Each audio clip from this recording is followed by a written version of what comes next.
上期呢，我们聊了优衣库的创始人刘景正的故事。关于优衣库呢，我相信大家有着太多的共鸣了。毕竟在中国拥有900多家门店店铺的优衣库，离我们呢真的是太近了，我们真的太熟了。谁家还没这几件优衣库啊，对不对？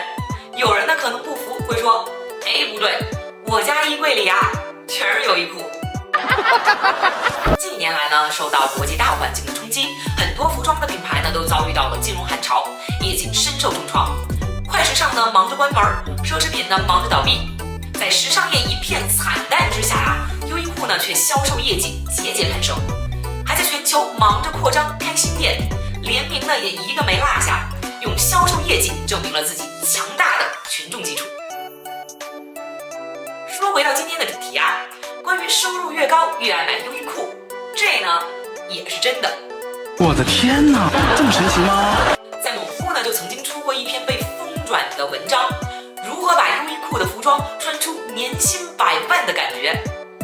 网友呢对于所谓高级感呢有着截然不同的定义，而如何才是年薪100万的感觉呢更是标准不一。但是文章却传递出了一个大家基本都认同的观点。如今的优衣库呢越来越不只是一个服装品牌了，而是一种呢穿衣之道。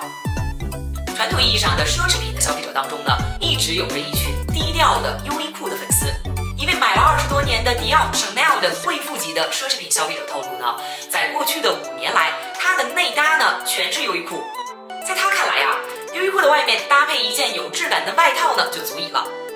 很多商业新贵在不同的社交场合，面对着不同身份的人士，在周旋的过程当中呢，发觉往往是优衣库更能让人有底气，既不会呢用力过猛，又不会过分朴实，显得呢是不卑不亢，又游刃有余。而在精英云集的投行圈，也有一群追求效率的猎手型的消费者，会一买呀就买一沓的优衣库的打底衫及袜子，足够呢穿上个半年。其实呢，我们可以简单的把这种消费行为与开着法拉利跑车去廉价的超市买菜的欧洲企业家类比，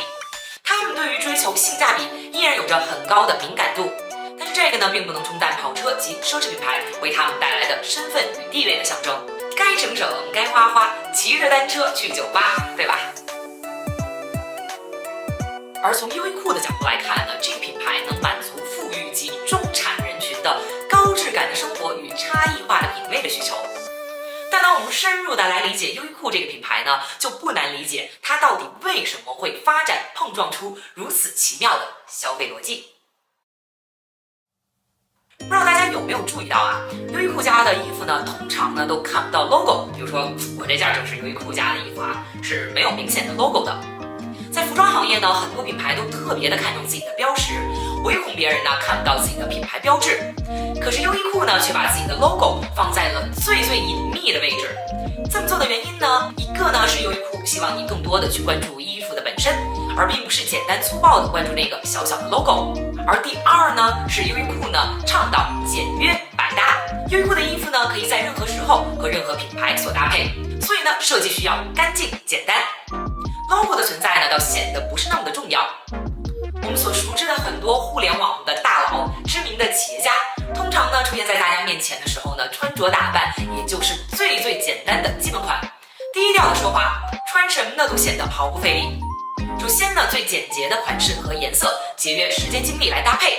其次呢，人家的社会成就和江湖地位呢，早已不用再靠某个 logo 品牌所证明。而繁杂又琐碎的图案的设计堆砌呢，更是无法体现他们干净、清晰、明确的思维逻辑和做事风格。毕竟啊，个人形象就是最好的名片。当然啊，人家穿的呢，并不见得一定就是优衣库啊，意思呢就是这么个意思。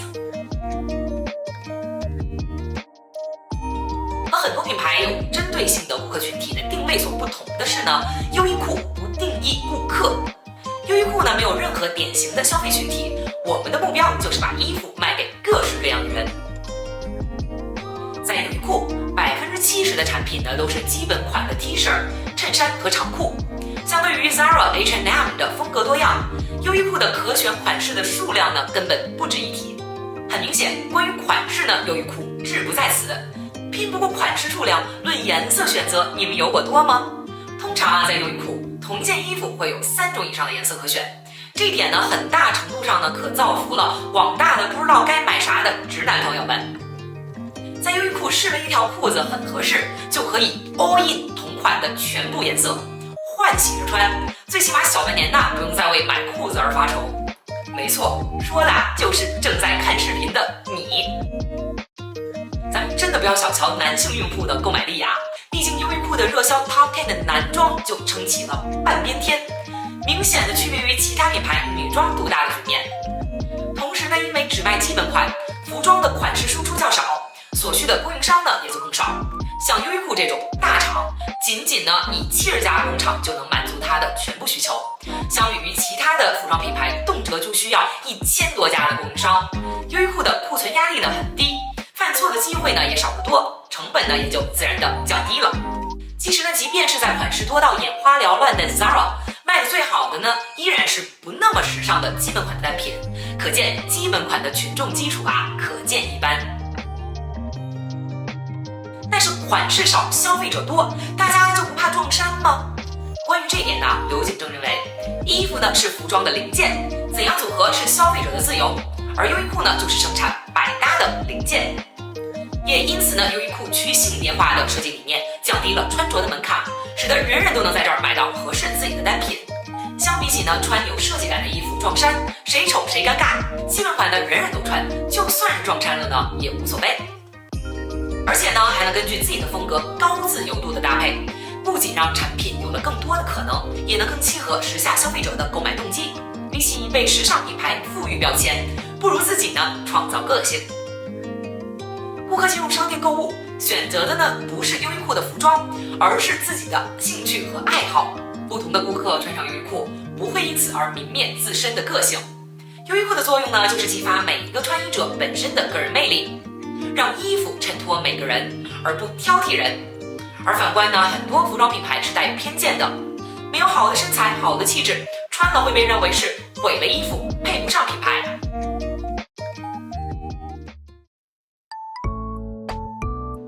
但是有意思的是作为一家服装公司，刘景正呢对于优衣库的定位却是，优衣库从本质上来说呢，并不是一家服装制造企业，而是一家科技公司。优衣库的竞争对手呢是苹果，而不是 Gap。有人把这话当成笑话，但是呢，有人却从中看出了优衣库成功的核心秘诀之一。没错，优衣库的经营理念呢，和乔布斯时代的苹果一样，都是依靠技术革新的产品，进而打造爆款而实现的。让乔布斯闻名的是 iPhone， 而让刘景正一炮而红的呢，则当属摇粒绒产品的面世。摇粒绒呢，既轻便又保暖。你别看呢，这摇粒绒现在普普通通，早已走进了千家万户的衣柜。但是呢，在上个世纪80年代，摇粒绒呢却一直是奢侈品。昂贵的价格和新奇的质感呢，彰显着不凡的身份。在那个时候由于技术的垄断和高昂的制作成本，摇粒绒呢被长期限定于奢侈的高级服装行列之中，价格呢也让人高攀不起。日本的普通群众难以买到，而高昂的生产成本和进口费用也让当时的摇粒绒的最大的进口商优衣库呢苦不堪言。所以1998年优衣库呢就做出了一个大胆的决定，自制低价的摇粒绒，用技术撬动市场，把开发、生产和销售的主动权掌握在自己的手中。于是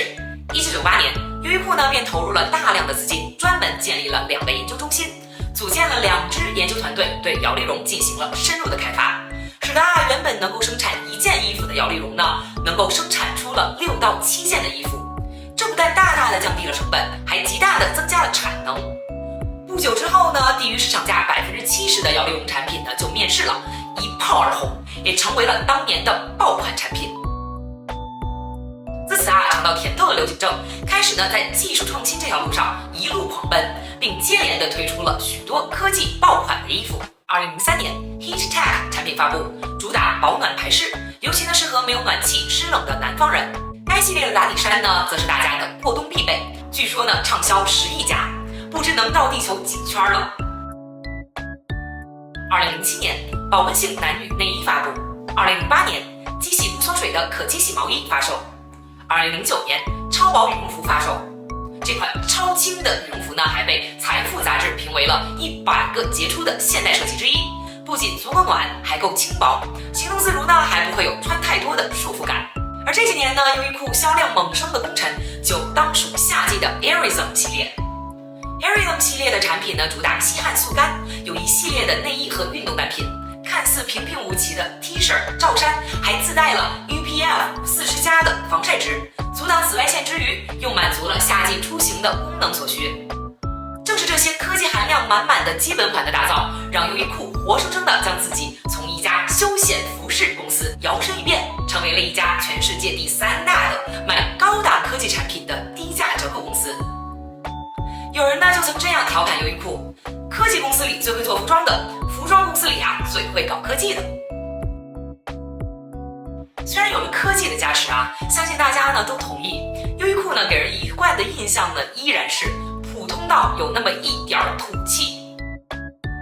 为了弥补呢长期被诟病的不够时尚的短板，优衣库啊专门找到了有成功案例的大牌设计师，热门的 IP 合作搞联名。最有名的呢就是由前爱马仕设计总监操刀的 U 系列。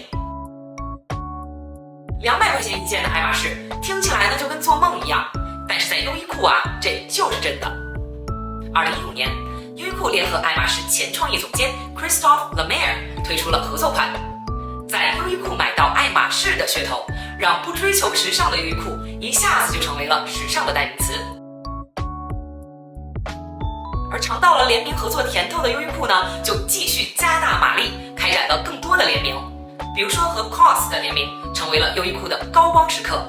和其他知名的品牌设计师，比如说 Alexander Wang、Marni、Jill Sanders， 和经典的卡通形象 Hello Kitty、柯南、奥特曼、史努比、泡泡玛特，甚至呢各种当红的电影大 IP， 漫威、迪士尼等等等等，真的太多了。优衣库啊，可算是把联名给整活了。100米冲刺10分钟售罄，模特身上的展品呢都被扒下来买走，这样的事情呢已经屡见不鲜。可见呢，跨界联名与较低的价格的联名产品受到了消费者的青睐。好，以上呢我又巴拉巴拉的说了一大堆啊。作为这个成功品牌之一的一个代表，确实优衣库的品牌战略和商业思维呢还是有很多值得我们学习的地方的。但是呢，大家可千万别误会啊，我可没有接优衣库的商务啊，我也不是优衣库的营销人员。咱们还是要来呢，客观的来分析一下这个几乎被神化的品牌。其实这几年呢，优衣库在微博可谓是热搜常驻，而且热搜的话题呢，几乎都不怎么正面，经常呢都是被骂上热搜的。新疆棉事件的影响呢还未消去，中国消费者呢拒绝购买袖口印有 Tokyo First 字样的 T 恤。大多数喜欢优衣库的人呢都有一个朴素的理由，便宜，59一件 T 恤。99一件的衬衫，129一条的休闲裤，299一件的羽绒服。这几年呢，商场里面能下得了手的呢，也只有优衣库了。手头呢并不宽裕的学生，初入职场的白领，甚至只为了一时救急，都可以呢毫无压力的走进优衣库，挑一套质量款式都还不错的衣服。刚刚那些提到的具有科技感的爆款产品，这些黑科技又给穿优衣库的年轻人镀上了一层可以没钱但必须 geek 的外衣。后来呢，优衣库又跟经典的 IP 潮牌奢侈品设计师推出了联名款。在以前呢 Lemaire、村上隆、COS 这些有钱人的时尚，对于很多人来说都是想都不敢想的东西。但是呢，优衣库的出现就把它们变成了一种买得起的奢侈品，变成了一种玩味的体现。低调、科技、时尚，一时间呢，优衣库成为了一种风格，穿优衣库呢也成为了一种态度。月薪5000的穿，月薪5万的也穿，都穿得理所当然，撞衫呢也毫不尴尬，甚至呢还有点英雄相惜的感觉。但是 原本呢是优衣库核心竞争力体现的低价策略，却逐渐的变了味儿。之前呢，优衣库悄悄涨价话题就登上了微博热搜，获得了2.8亿的关注，1.1万的讨论。曾经3万元以下的衣服呢，在店里随处可见，现在呢随便抓一件就是599、799、999这样偏高的价格。我就说为啥觉得钱不经花了呢？去一趟呢还没买啥就700-800没了。大家呢纷纷感慨，优衣库啊终于成为了我穿不起的模样。对此呢，优衣库官方回应称，商品呢并没有涨价，只不过是增加了中高端产品的占比。然而啊，在经历过疫情的考验之后呢，很多年轻人开始意识到了攒钱的重要性，消费降级呢成为了主流。当你揣着500块钱走进优衣库，还凑不齐一身的最新款，只能在打折区挑挑拣拣的时候呢，一种我不配的失落感呢就油然而生。你说啊，这要是连低价的优势都没有了，那我为啥还一定非要买优衣库呢？对吧？如果说悄悄涨价是个美丽的误会的话呢，那么差别对待就是压倒中国消费者信心的最后一根稻草。2021年3月，优衣库呢在日本本土降价约9%，但是呢并不包括中国在内的海外市场。对此呢，迅销集团解释，受到疫情的原因，很多顾客正在经历前所未有的困难，因此呢，公司决定将继续以消费者能够负担得起的价格出售产品。好啊，日本消费者困难你体谅，中国消费者就不困难了吗？对此啊，中国打工人只想说一句，那我走呗。关于优衣库啊，在中国的水逆，其背后呢不免有产品设计、定价、市场策略等多方面的因素。但是呢，最为直接的原因就是2021年的新疆棉事件。在事件爆发之后呢，优衣库的创始人刘景正对于新疆棉的风波事件呢做出了回应，称他们要保持中立态度。这一态度导致一众优衣库的中国代言人纷纷发表声明，宣布终止与优衣库的一切合作。而原本呢只买优衣库的忠实粉丝呢，也纷纷的脱粉。据外媒报道，当年的4月份，优衣库在中国电商平台的销量呢受到了重创，下跌20%以上。如今呢，中国已经成为了优衣库的海外第1大市场，但是你吃中国的饭，砸中国的锅，肯定是不行的。尤其是呢95后、00后的年轻一代，成长于中国经济和城镇化高速发展的时期，骨子里的爱国情怀并不比任何一代的人要少，对于民族文化呢也更加的自信。近几年呢，国潮崛起，像是安踏、李宁、鸿星尔克、U2等这样的国产品牌，越来越多的回归到了人们的视线，颠覆国货的传统印象。但经过新疆棉涨价等事件之后呢，优衣库在中国市场正面临着更多的不确定性。也正是应了那句话，当我准备大干一场的时候，就一定会被大干一场。如今的品牌不只提供商品，更是生活方式和价值观的输出。说的再直白一点，商品的价格呢，永远是由价值所决定的。当身穿优衣库不再是一种风格，一件值得骄傲的事情，还会有人愿意继续为它买单吗？